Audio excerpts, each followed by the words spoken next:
Bonjour chers frères et sœurs, c'est avec une immense joie que je vous retrouve en ce 30e dimanche du temps ordinaire pour notre méditation. Bon dimanche à tous.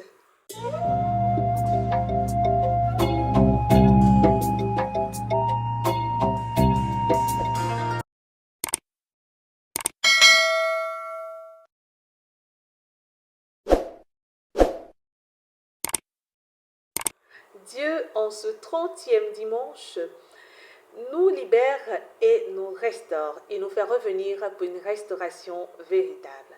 La première lecture, extraite du livre du prophète Jérémie, on nous dit que Dieu fait revenir tout son peuple en souffrance. On nous dit qu'il fait revenir l'aveugle, le boiteux, la femme enceinte et la jeune fille qui vient d'accoucher. Alors il fait revenir tout le monde. Il rassemble tout le monde pour leur donner la paix, pour leur donner la libération. Et dans le texte, on nous dit qu'ils viennent avec des pleurs et des supplications, mais lui, Dieu, il les mène vers des cours d'eau. Donc, il va les restaurer, les rafraîchir, leur redonner la vie ou leur redonner goût à la vie. Et c'est Dieu qui puisse le faire. Il est responsable. C'est un père qui prend soin de ses enfants. Il ne laisse personne dehors.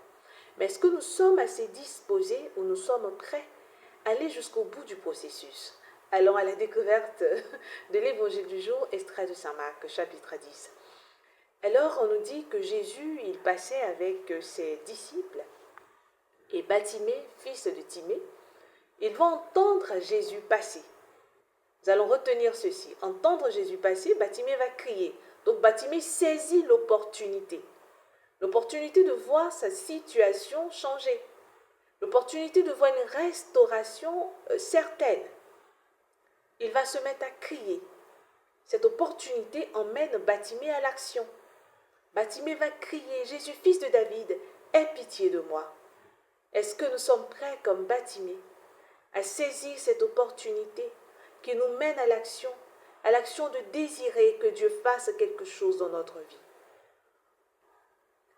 Et ce cri ne va vraiment pas recevoir un bon accueil de tous ceux qui sont aux alentours. Ils vont rabrouer Bartimée. Mais Bartimée va persévérer. Deuxième mouvement, il va persévérer. Nous nous décourageons très souvent, souffrant, où nous présentons souvent certaines requêtes à Dieu. Nous n'avons pas de réponse et nous nous taisons. Lorsque toutes ces personnes autour de nous nous demandent de nous taire, lorsque toutes ces personnes nous disent que Dieu ne va pas nous répondre, lorsque toutes ces personnes disent pourquoi est-ce que nous allons à l'église, ou toutes ces personnes qui nous emmènent à douter de Dieu, nous nous taisons. Mais Bartimée aujourd'hui a persévéré dans son cri. Et quand Bartimée a persévéré, qu'est-ce qui s'est passé? Jésus s'est arrêté. Alors à chaque fois que nous persévérons, à chaque fois que nous crions à Dieu, il s'arrête à notre niveau. Mais l'arrêt de Jésus, est-ce que cet arrêt rencontre vraiment notre désir profond d'aller à sa rencontre? Il s'arrête et il va donner l'ordre d'appeler Bartimée. On voit un bel échange ici. Bartimée qui appelle de façon persévérante et Jésus qui s'arrête et qui appelle Bartimée. Le désir de l'homme rencontre le désir de Dieu. À chaque fois que nous appelons Dieu avec un cœur sincère et disposé, Dieu s'arrête et nous appelle en retour afin de lui présenter notre requête. Et c'est ce qui va se passer.